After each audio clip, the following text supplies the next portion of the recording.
रवि नाम का आदमी अपनी माँ और पत्नी के साथ रहता था। रवि एक कंपनी में काम करता था जिससे उसके परिवार का गुजारा चलता था। रवि की कुछ महीने पहले ही सीमा से शादी हुई थी। सीमा बड़े घर की लड़की थी।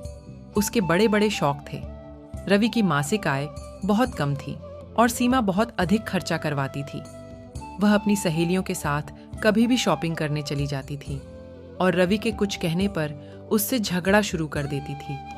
एक दिन कंपनी में कटौती हुई जिसमें रवि की नौकरी चली गई। रवि उदास होकर अपने घर की ओर लौट रहा था और वह एक जगह बैठ गया और सोचने लगा। बहुत मुश्किल से एक नौकरी मिली थी, वह भी आज चली गई है। मेरी अभी अभी नई शादी हुई है, अब घर कैसे चलेगा। यही सोचते हुए रवि घर आ गया। घर आते ही सीमा रवि से बोली, सुनिए, हम गाड़ी कब ले रहे हैं? गाड़ी? अभी तुम्हें गाड़ी क्यों चाहिए सीमा? मेरी सभी सहेलियों के पास गाड़ी है, सिर्फ मेरे पास ही गाड़ी नहीं है। सभी मेरा मजाक उड़ाती हैं। मैं जब भी आपसे गाड़ी की बात करती हूँ, आप हर बार ऐसे ही टाल देते हैं। मुझे इस बार कुछ नहीं सुनना है, मुझे इस बार गाड़ी चाहिए। सीमा, तुम समझने की कोशिश क्यों नहीं करती हो? अभी मेरी नौकरी भी चली गई है, मेरे पास इतने पैसे भी नहीं है कि मैं घर का खर्चा चला सकूं। इसी बात पर सीमा और रवि के बीच झगड़ा शुरू हो जाता है। उन दोनों को झगड़ते हुए देखकर रवि की माँ वहां पर आ जाती है और सीमा को समझाने की कोशिश करने लगती है। बहू जिद करना अच्छी बात नहीं है। रवि कोशिश कर तो रहा है, जब पैसे हो जाएंगे तब हम गाड़ी ले लेंगे। तुम थोड़ा समझने की कोशिश करो। मुझे कुछ नहीं सुनना है, मुझे गाड़ी चाहिए। मुझे भी अपनी सहेलियों को दिखाना है कि मेरे पास भी गाड़ी है। सीमा ने दोनों की एक नहीं सुनी और वह गुस्सा होकर वहां से चली गई। उसी रात सीमा की सहेली का उसे फोन आया। सीमा देख, हमने भी नई गाड़ी ले ली। तू कब गाड़ी ले रही? मैं भी जल्दी ही नई गाड़ी ले रही हूँ।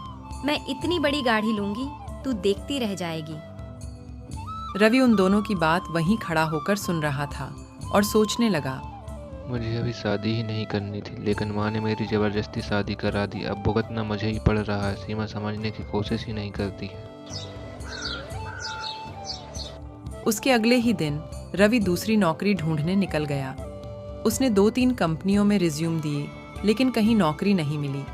वह एक और कंपनी में पहुंचा। देखो, मार्केट में मंदी चल रही है और हमारे यहाँ कोई पोस्ट भी खाली नहीं है। ऊपर से तुम्हें ज़्यादा एक्सपीरियंस भी नहीं है, लेकिन तुम्हें नौकरी चाहिए क्यों? मेरी पुरानी नौकरी चली गई है, इसलिए मेरा घर का खर्चा भी नहीं चल पा रहा, इसलिए मुझे नौकरी की बहुत ज़रूरत है। ठीक है, मैं समझ गया, लेकिन हमारे यहाँ कोई भी जगह खाली नहीं है। देखिए, मुझे नौकरी की बहुत ज़्यादा ज़रूरत है, मैं कुछ भी काम कर लूँगा। हमारे यहाँ एक ड्राइवर की पोस्ट खाली है। तुम्हें गाड़ी चलाना आता है? हाँ, मैं गाड़ी चला लेता हूँ। ठीक है, तुम्हें रोज़ सुबह शाम मुझे घर से ऑफिस और ऑफिस से घर छोड़ना पड़ेगा, और उसके बाद शाम को तुम गाड़ी अपने घर ले जा सकते हो। रवि तैयार हो गया। उसके दिमाग में एक आइडिया आया। रात को रवि बॉस को घर छोड़ने के बाद गाड़ी अपने घर ले आया। गाड़ी देखकर सीमा बहुत खुश हुई। अरे वाह, इतनी सुंदर और बड़ी गाड़ी है। हाँ सीमा, तुम कब से गाड़ी खरीदना चाहती थी ना, तो लो आज मैं तुम्हारे लिए गाड़ी लेकर आ गया। बेटा, इतनी बड़ी गाड़ी कहाँ से ले आया? तुझे नई नौकरी मिल गई है? हाँ माँ, मुझे नई नौकरी मिल गई है। तुम इस सब को छोड़ो, जल्दी से गाड़ी में बैठो, मैं तुम्हें घुमाकर लाता हूँ। दोनों को गाड़ी में बैठकर रवि शहर घुमाकर लाता है। अब गाड़ी के आने से सीमा बहुत खुश थी। कुछ महीने इसी तरह बीत गए। एक दिन सीमा को उसकी सहेली का फोन आता है। वह सीमा से शॉपिंग करने के लिए कहती है और उससे अपनी गाड़ी लाने के कहती है। सीमा तैयार हो जाती है और वह गाड़ी लेकर शॉपिंग करने चली जाती है। रवि कुछ देर बाद ऑफिस जाने के लिए तैयार होकर बाहर आता है और देखता है कि गाड़ी अपनी जगह पर नहीं है। रवि परेशान हो जाता है और माँ से पूछता है, माँ, गाड़ी कहाँ गई? बेटा, गाड़ी तो आज बहू लेकर गई है। आज तू बस से ऑफिस चला जा। अब इन्हें कौन बताए कि वह गाड़ी ही मेरा ऑफिस है। अब मैं बॉस को क्या जवाब दूंगा? यहाँ बॉस रवि का इंतजार कर रहा था। अरे, रवि आज अभी तक क्यों नहीं आया? अभी तक तो उसे आ जाना चाहिए था। रवि बस से ऑफिस आया और बॉस को सारी बात बताई। बॉस ने रवि को बहुत डांटा और कहा, मुझे कुछ नहीं सुनना है। आज मैं तुम्हारी वजह से ऑफिस नहीं जा पाया। मैं तुम्हें नौकरी से निकाल रहा हूँ। आज शाम को गाड़ी लेकर आना और गाड़ी रख कर जाना। यहाँ सीमा शॉपिंग करके घर वापस आ रही थी। तभी उसकी गाड़ी का एक्सीडेंट हो जाता है।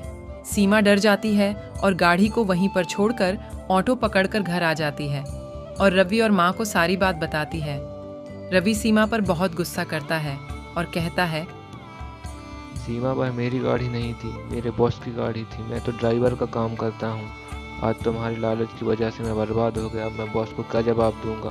सीमा को अपनी गलती का एहसास होता है और वह अपने सारे गहने लेकर आती है और रवि को देती है। रवि गहनों को बेचकर गाड़ी की रिपेयरिंग करवाता है और गाड़ी को बॉस के घर लेकर जाता है। वहां पर सीमा बॉस से माफी मांगती है और कहती है, ये सब मेरे गाड़ी के लालच की वजह से हुआ है। आप मेरी गलती की सजा रवि को मत दीजिए। आप रवि को नौकरी से मत निकालिए।